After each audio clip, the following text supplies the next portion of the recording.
Hello, in today's video I'm going to show you a very simple way to get from a client that you've perhaps done some pension work for to get in a full-blown modelling situation and really take it on from there.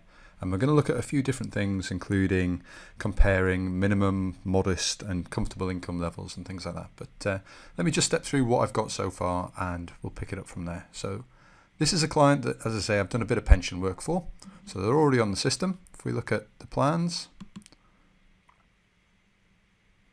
you'll see we've got their Aegon pension plan in there, and we've got some information down here about it that we can have a quick look at if we want to. But basically, we're set up and we're good to go.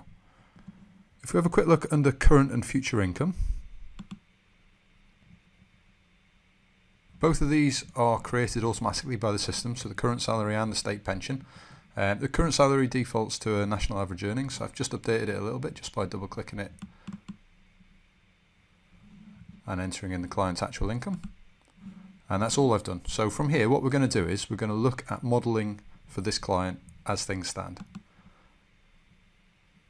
Couldn't be easier. Click on new quote and model at different target incomes. You can see there's a few other options here, but we're going to do different target incomes.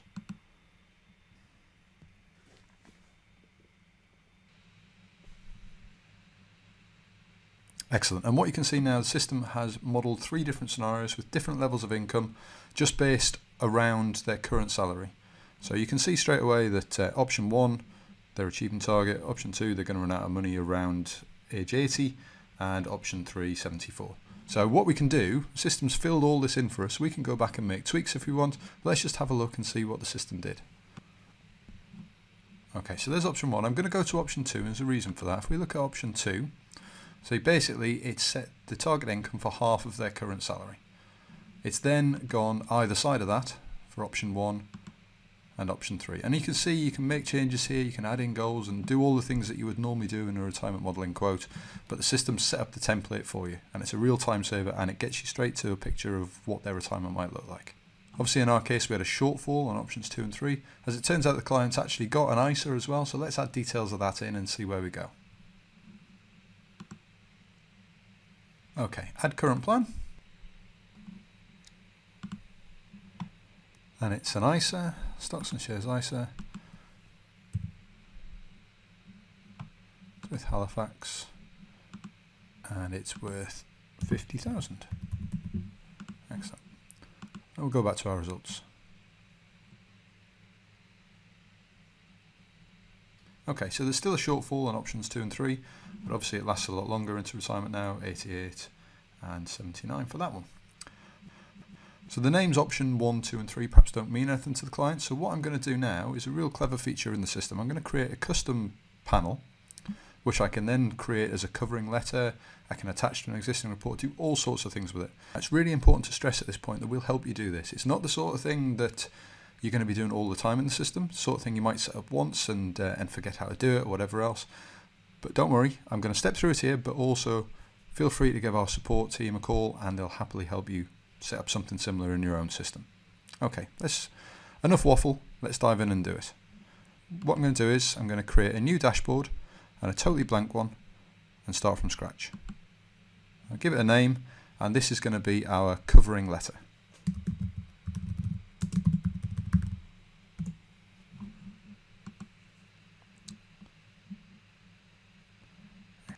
And we're going to add some dashboard panels in. So let's go to add slides and using the slide picker. Now what we've got are some custom editors. 3 different sets, 1 for each option. It doesn't matter which for the purposes of what we're going to do, so I'm just going to use option 1. I'm going to drop that one in. Okay, so we've got our blank dashboard and a blank panel. Not very exciting. Let's do some of the clever stuff I've been talking about. I'll click on the little zoom icon, and we get this mail merge editor. I'm going to do a very simple covering letter. Obviously you can add your own content in, and I stress again, we'll help you set all this up. You don't need to worry. It might look a bit daunting when you see a view like this. Once you get used to it, or the one time you do it, we'll be there to hold your hand. What I'm going to do is I'm just going to pull in the client's first name. So select the attribute, client's first name, and insert that. Okay, and I'm going to drop in some text that I've got elsewhere.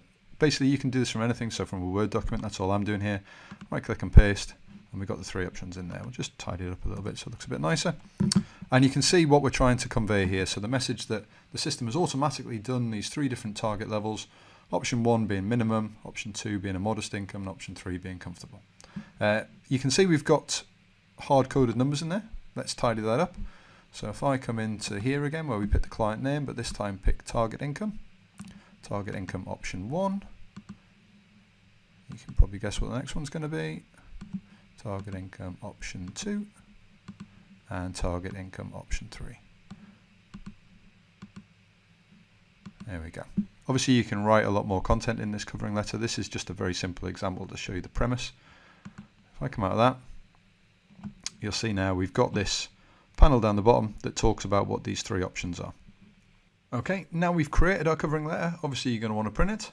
The great thing is everything you do as a dashboard, every new dashboard you create, every change you make, there's an equivalent report that goes alongside it. So if I go into reports, new report, I'll see I've got my covering letter. I'm going to print this one quite a lot, so let's make it a favourite, move it up the top of the list and print my covering letter. There we go, and you can see our very simple covering letter. Obviously, as I say, you can make that more impressive, add a lot more content to it. And if this becomes part of your process and the covering letter is something you would always send out with the modelling report, it's dead easy to create a report pack as well. I'll very quickly show you that. And again, remember, we're here to help you with any of these things. But reports, report pack wizard. The premise of the wizard is that you'll run it once, it'll create a report pack, and next time you'll come along and you'll just pick that report. So we're going to do a brand new one. We're going to do our retirement income comparison report. Now our additional information reports, these are the ones we created. So you've got your covering letter there. Let's add that in. Skip over the next one. We're going to order them. Obviously we want the covering letter first. Give this a name.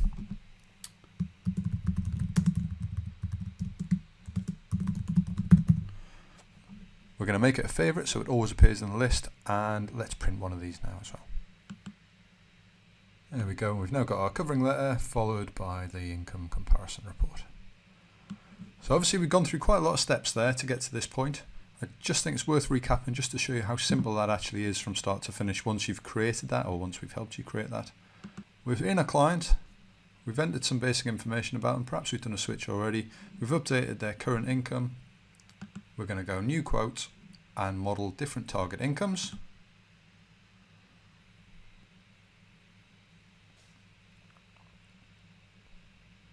System's going to automatically do it for us. You don't have to have that covering letter view on. I can go back to my normal view. It doesn't need to be visible at the bottom in order to print it. We're going to go to reports, new report, and we've got our report pack that we created, covering letter plus comparison, and we can print that. So we can repeat that process every time now for every client we do, every client we look at. We can always get our covering letter out, followed by the report in some very simple steps. I hope you found that useful. Thanks for watching.